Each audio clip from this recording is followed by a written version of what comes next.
What's going on, y'all? I'm Shay McFadden, just Chair LLC and the Truckers Hustle, and I didn't even think that I could make a part two to this.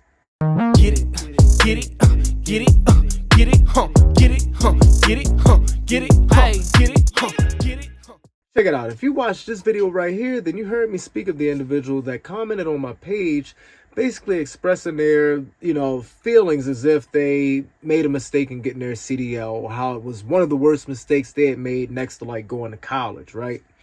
So today, what I'm going to talk about are 3 tips of many. There are many tips that I can give drivers, but today I'm going to just leave you with 3 of them, all right?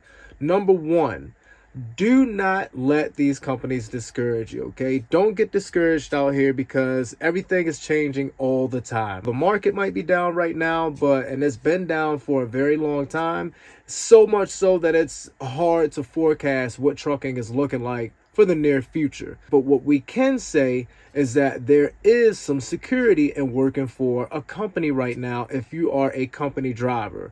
And me saying that, I'm basically telling you, do not go jumping into getting a truck and trying to become an owner-operator right away. Now might not necessarily be the time to do that. You find yourself in a position where you get upside down very fast, okay? So just keep that in mind. Not saying that, never do it, because there are people out there that told me to never do it. And, I actually went against that advice and became very successful doing it. So don't get discouraged. Don't let this industry really get you upside down right now, because you worked very hard to get your commercial driver's license, man, albeit a Class A or Class B with full endorsements or whatever. There's nothing that anybody can do to take that away from you, okay? It can be taken from you through your actions, so be careful, tread lightly, and be responsible, be a mature adult, especially when it comes to being out here on the road, okay? But again, don't let these companies discourage you, man. Keep moving forward, all right? That's number 1. Number 2, don't be afraid to jump into a new sector. So if you're hauling dry van right now and you've been driving long enough to where you have enough experience to where you want to go and try something different, go check something else out, man. When I first got introduced to trucking years ago with my dad, all we did was haul dry van, okay? And a few times that he actually hauled refrigerated freight were nightmares because it was outside of the norm for what we were typically doing, all right? And you see a refrigerated trailer, you see a regular dry van. I mean, they are similar, but they are very different when it comes to picking up freight and delivering freight. With a refrigerated trailer, your chances of waiting at a shipper or waiting at a receiver are much higher than they are if you would be hauling a dry van, a simple dry van with regular freight, consumer goods, appliances, stuff like that. Okay, your chances of getting in and out with a regular dry van are much higher. Now, you haul a refrigerated trailer, you're gonna be doing some things a little bit differently. You've got a refrigerator to maintain, you've got fuel to put in the tank for that refrigerator, you got to make sure that trailer's washed out. But from what I remember, it paid pretty decently. As a matter of fact, back in 2017, when I was really kind of switching contractors and getting into a different spot with step deck, with pulling a step deck, I had encountered a couple that were out in El Paso, Texas, and he was like, bro, look, I don't know what you do. He was just so excited, man. He's like, I don't know what you're doing right now. I don't know if you've been looking, if you've seen it. He's like, but you got to check the load board. This guy was a random dude. He knew I had my own truck because he saw the contractor, on the trailer and on my battery box. So he knew I was an owner operator. He knew I was somebody that he could have this kind of conversation with. So he's like, look, man, get on the load board and check out all the reefer loads. It's like, okay, let me see. I go on there and he's like, tell me what you see. I'm looking and each load is paying like $20,000. I can't make it up. And these loads are running from California to Florida, Florida to New York, New York to Florida, or New York to California. $20,000 to haul refrigerated goods, okay?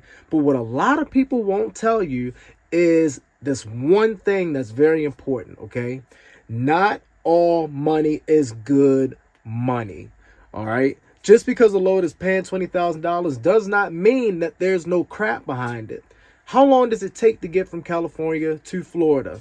Okay. If you're running a truck with a governor that's topped out at like, I don't know, 80, almost 100 miles an hour, right? Not that you'd be going that fast, but some of those highways on the western end of the country get up to about 85 miles an hour.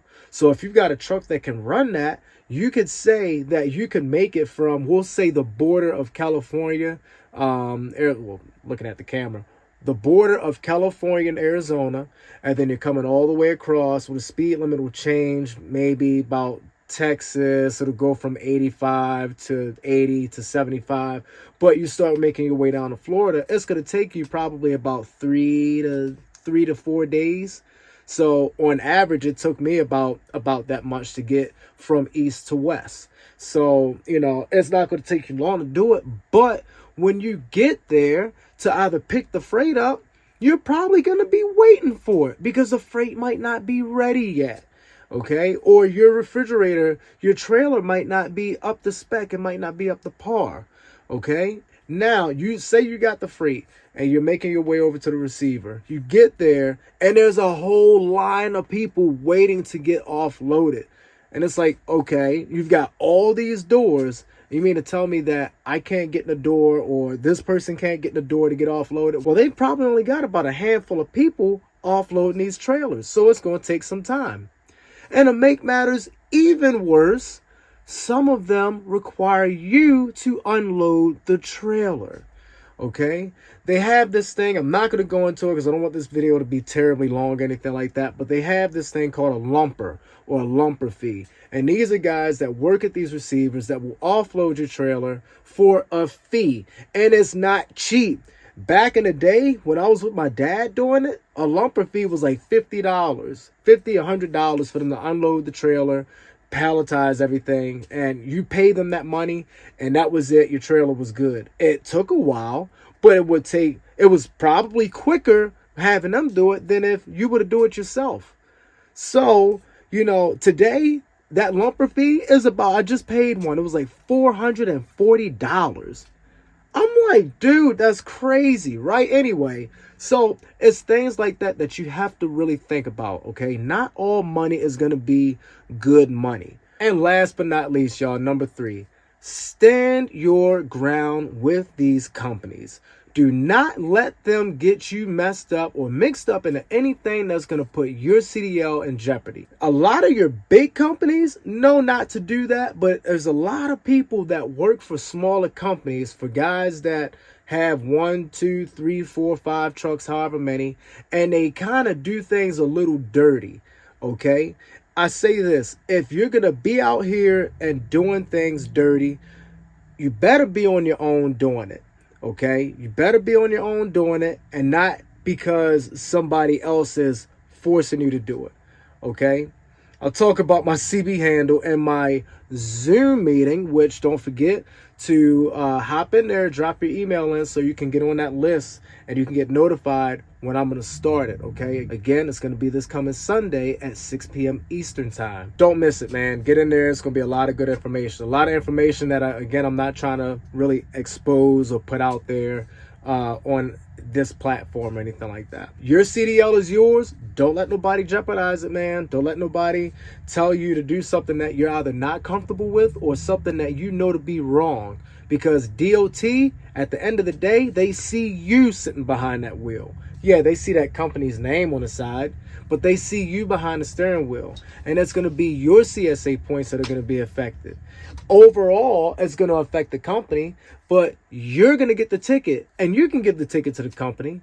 But now that company is going to want to try and blame you for something and hold you accountable. So don't get yourself in a situation like that. Do not start going down that rabbit hole.